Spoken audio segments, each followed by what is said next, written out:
organizadores de este 14º Congreso Internacional de Hipertensión Arterial, por permitirme estar frente a esta importante audiencia y tocar un tema que cada vez se está volviendo más frecuente. Es el tema de hipertensión inducida por drogas antineoplásicas en lo que se refiere a evaluación y manejo. Esto es importante tener presente porque cada vez el tratamiento del cáncer está permitiendo que muchos pacientes sobrevivan al cáncer, pero que queden expuestos a los efectos colaterales o cardiotóxicos del tratamiento oncológico, lo que se engloba bajo el concepto de cardiooncología. Y producto de que una serie de nuevos fármacos más los clásicos tratamientos oncológicos propician la hipertensión arterial, el manejo de esta hipertensión arterial no necesariamente va a ser igual a lo que frecuentemente vemos en la consulta. Acá hay fármacos que tienen ciertos mecanismos de acción que propician un cuadro diferente en lo que se refiere a la fisiopatología de la hipertensión y por tanto del tratamiento. ¿Qué es lo que sucede con la hipertensión arterial? Prácticamente la hipertensión arterial es la comorbilidad cardiovascular más reportada en los diferentes registros de cáncer, como se puede ver en esta lámina. La hipertensión tiene un rango que va casi hasta un 50% en relación a otros factores de riesgo, como son la dislipidemia, la diabetes, la obesidad.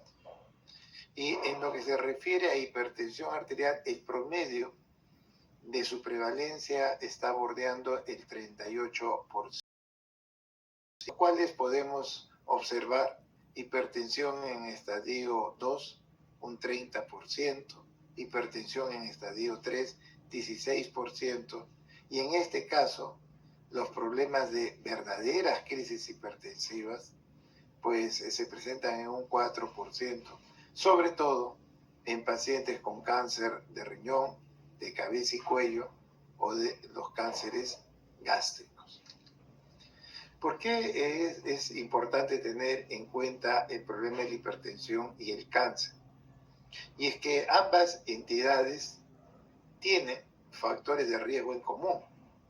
Como se puede ver acá, la prevalencia del tabaquismo, del consumo excesivo de alcohol, el tipo de dieta, la obesidad, el sedentarismo, la poca actividad física y la edad, que conforme avanzamos con la edad, tanto la hipertensión como el cáncer se tornan frecuentes. Entonces, ambas entidades clínicas tienen factores de riesgo en común. Y aparte, todavía tenemos que tener en cuenta que hay ciertas situaciones, sobre todo en el paciente oncológico, que por ejemplo está con un cuadro de dolor o de un componente de ansiedad, o ya está usando corticoides por diversos motivos del tratamiento oncológico, que hace que lógicamente estos pacientes con cáncer puedan desarrollar con mayor facilidad hipertensión arterial. Entonces, si bien tenemos factores de riesgo y situaciones en común, también debemos ver de que la fisiopatología está presente en forma común. Tanto en la hipertensión arterial como en el cáncer hay procesos de generación excesiva de radicales libres, hay la presencia de procesos inflamatorios, tanto para la hipertensión como en el cáncer. Por eso es que ambas entidades tienen mucho en común. Ahora, este problema de la hipertensión arterial en relación al cáncer es muy amplio. Tenemos prácticamente 5 situaciones entre lo que es hipertensión y lo que es cáncer.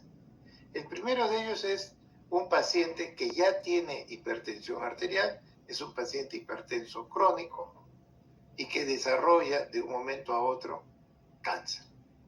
Esta es una situación que se puede ver. Esta es una primera situación. de estos pacientes. Hay otra situación en donde el paciente, producto de determinados tumores, va a desarrollar hipertensión arterial. El ejemplo más conocido es el feocromocitoma, pero también podemos tener los tumores de Wilms, que propicia de que el paciente desarrolle hipertensión arterial. Acá el problema tumoral, el cáncer, pues va a determinar por diversos mecanismos que se produzca la hipertensión arterial. Una tercera situación es que la hipertensión arterial se ha logrado establecer que pasa a ser un factor de riesgo en determinado tipo de cáncer renal. Acá, lógicamente, se ha establecido en donde podemos ver que la hipertensión pasa a ser un factor de riesgo independiente para específicamente este tipo de cáncer. Una cuarta situación es que los pacientes con cáncer pueden desarrollar con mayor facilidad cardiotoxicidad, ya bien sea por antraciclínicos, ya bien sea por trastuzumab. Los pacientes con hipertensión pues son más fáciles de tener esta complicación de cardiotoxicidad o de insuficiencia cardíaca en pacientes que están recibiendo o bien antraciclínicos o están recibiendo trastuzumab. Y finalmente, en la quinta situación, es aquellos pacientes que producto del tratamiento oncológico desarrollan hipertensión. Este es el grupo de pacientes que vamos a desarrollar. La relación que hay entre el tratamiento oncológico que puede propiciar la hipertensión arterial.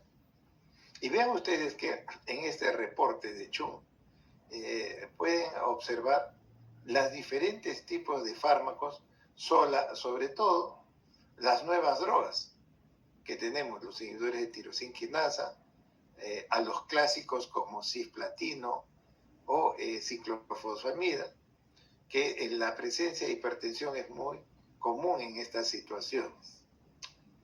Y bueno, podemos ver diferentes tipos de drogas que pueden propiciar el problema de la hipertensión arterial. Más aún todavía, bajo determinadas circunstancias, aquellos pacientes con cáncer que reciben, por ejemplo, inhibidores de tirosina quinasa, aquellos que elevan la presión están indicando de que hay un mejor efecto de la droga para el control del cáncer. Es lógico que nos llame la atención la hipertensión arterial, pero la hipertensión arterial pasa a ser un marcador que nos va indicando de que estos pacientes que están desarrollando hipertensión arterial por un inhibidor de tirosina quinasa van a tener un mejor pronóstico de la efectividad del tratamiento en esta población. Pues bien, como les decía, fármacos como el cisplatino, el oxaliplatino, drogas clásicas que se han utilizado por muchos años y que se siguen utilizando sobre todo para tumores sólidos, cáncer de vejiga, cáncer de testículo o en ovario. Pues hay que tener en cuenta que el platino se detecta incluso 10 años después de haber recibido la quimioterapia. Y si bien desarrollan hipertensión arterial, también por el cisplatino se puede desarrollar la dislipidemia, problemas coronarios o incluso llegar al infarto agudo del miocardio. ¿Por qué los pacientes que reciben platino desarrollan hipertensión? Pues en primer lugar hay un estado de nefrotoxicidad y por otro lado una disfunción endotelial, menos óxido nítrico y más presencia de endotelinas. Y ven ustedes que la nefrotoxicidad por el cisplatino es bastante frecuente. Al menos se recomienda, para que estos pacientes no desarrollen estas complicaciones, una mejor hidratación, tener en cuenta la dosis que se planea en el paciente y hacer un control de la función renal, precisamente para evitar estos problemas de nefrotoxicidad y por consecuencia también de hipertensión arterial. ¿Y qué drogas dentro de todos los antihipertensivos son los más adecuados cuando hay hipertensión por platino? Pues lo que se ha visto es que los canales de calcio, sobre todo tipo amlodipino, son más eficaces para el mejor control de la presión. Otro fármaco que se utiliza clásicamente en oncología es la ciclofosfamida. Este fármaco se da generalmente con un corticoide, lo cual lógicamente puede generar alteraciones de la presión y puede generar un grado de confusión para poder evaluar esta situación. Pero definitivamente la ciclofosfamida puede generar hipertensión arterial, sí, está descrito esta situación. Y los mecanismos son disfunción endotelial, hay un efecto directo sobre los vasos sanguíneos, nefrotoxicidad y la reducción del factor de crecimiento del endotelio vascular. Pues bien, después de estos dos clásicos que tenemos de productos oncológicos y que pueden dar hipertensión arterial, tenemos los fármacos, la llamada hormonoterapia, que fundamentalmente se usa en cáncer de próstata, y también hormonoterapia que se puede usar en cáncer de mama. Bien, la viraterona es un inhibidor de la testosterona, pero a nivel periférico. Estamos hablando fundamentalmente a nivel de la suprarrenal.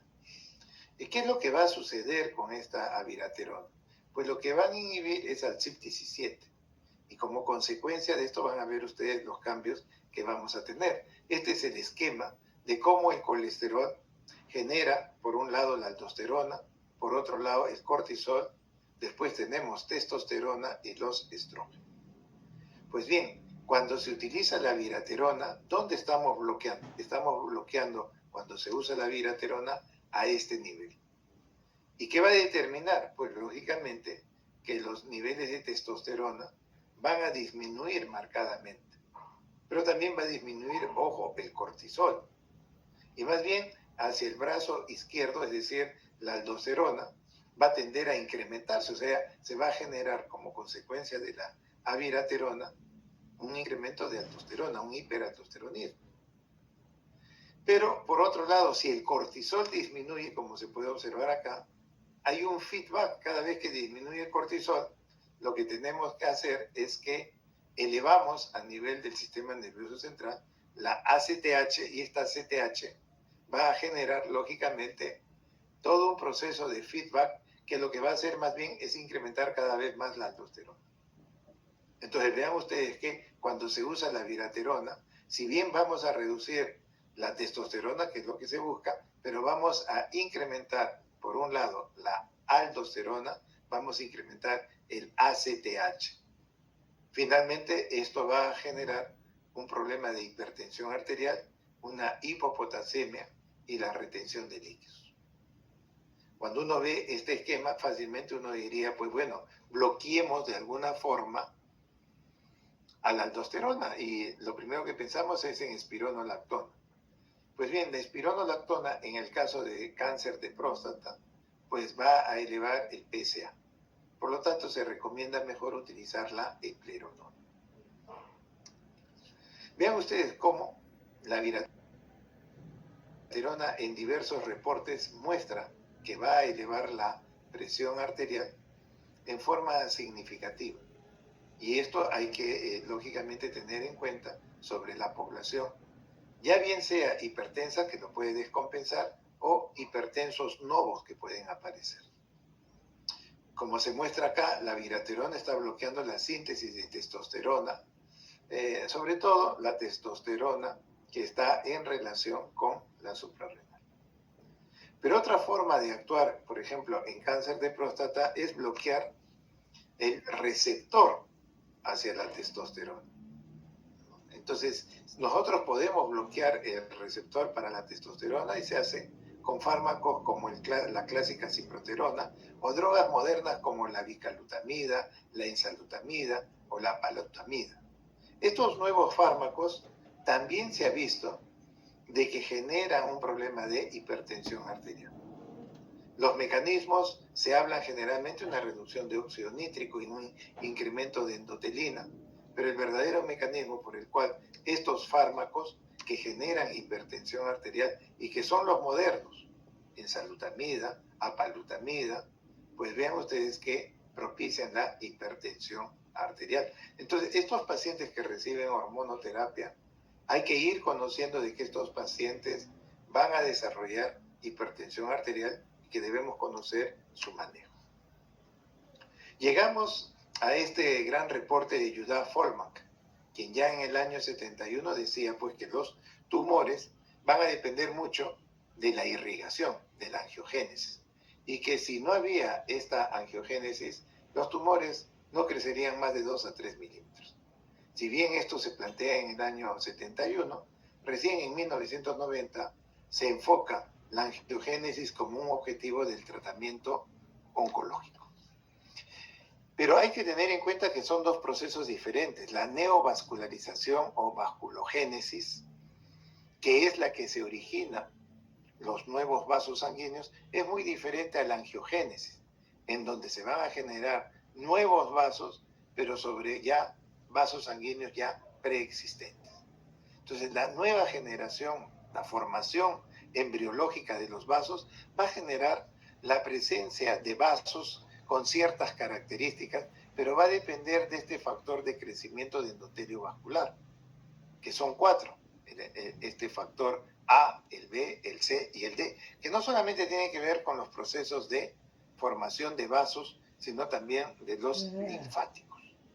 Pero es muy diferente la formación de un vaso normal, donde el endotelio va a tener una continuidad, va a tener ciertas características que conocemos de un endotelio antitrombótico, vasodilatador, pero es muy diferente a un endotelio y a un vaso tumoral, donde la integridad del endotelio se pierde y en donde puede haber fácilmente la extravasación, entre otras cosas, para producir los cuadros de metástasis. Entonces, estos neovasos, esta angiogénesis, genera vasos que producen moléculas vasoactivas, radicales libres y procesos proinflamatorios como es la liberación de citoquinas. Entonces, estos nuevos vasos no son quizás los más adecuados, pero son los que se forman en la ayuda de estos tumores que necesitan la vascularidad, necesitan el flujo para poderse desarrollar y crecer. Entonces, este factor de crecimiento endotelio vascular se puede bloquear a través del bevacizumab, un anticuerpo monoclonal, o también se puede bloquear a nivel de los receptores. Y ahí tenemos los diversos inhibidores de tirosina quinasa como el sorafenib, el sunitinib o el batalib. El bevacizumab es un anticuerpo monoclonal humanizado recombinante que lo que va a hacer es inhibir la actividad de este factor de crecimiento endotelial, evitando así la angiogénesis. Mientras que los inhibidores de tirosina quinasa, sobre todo de segunda generación, tipo dasatinib, nilotinib o ponatinib, son los que van a tener un claro efecto antiangiogénico. Y es que al bloquear el factor de crecimiento del endotelio vascular, vamos a generar una serie de cambios. Vamos a generar rigidez arterial, disfunción endotelial, deficiencia de óxido nítrico y un nuevo concepto, la rarefacción capilar. Y es que hay que tener en cuenta que si bien estos factores de crecimiento de endotelio vascular van a generar una reducción de óxido nítrico, una predominancia de endotelinas y vamos a tener el problema de la hipertensión arterial, y un efecto sobre la parte renal propiciando proteinuria, el nuevo concepto de rarefacción vascular es algo que se ve con estos tipos de nuevos fármacos inhibidores de tirosina quinasa. Y es que la angiogénesis prácticamente es lo opuesto a la rarefacción. Y si bien la angiogénesis tiene que ver con este factor de crecimiento de endotelio vascular, los inhibidores de tirosina quinasa tienen que ver con la rarefacción. En esta imagen ustedes pueden ver cómo hay una disminución de la capilaridad. Prácticamente casi un 50% de vasos sanguíneos van a generar una reducción de arteriolas del tercer y cuarto orden en un promedio del 20%. ¿Y eso qué hace? Propicia el incremento de la resistencia vascular. Entonces, este clásico esquema que nosotros tenemos de la hipertensión arterial y que la conocemos perfectamente, se agrega un nuevo punto que viene a ser los inhibidores de angiogénesis que propician la rarefacción vascular y que va a incrementar la resistencia vascular periférica. Hay en las guías de cardiooncología, hay toda una serie de esquemas, como en los pacientes con cáncer e hipertensión arterial, los esquemas de tratamiento. Esto está en la guía del 2022 de la Escuela Europea de Cardiooncología. Asimismo, tenemos los fluxogramas para el manejo de la hipertensión arterial. ¿Y qué fármacos tenemos? Mucho cuidado con los diuréticos, porque los diuréticos pueden aumentar la concentración de calcio en los pacientes, sobre todo con metástasis ósea. Puede generar arritmias por los trastornos hidroelectrolíticos, puede haber hipovolemia. Son drogas que se usan, pero hay que usarlo con cuidado. Verapamilo y diltiazem no se recomiendan en estos pacientes con cáncer.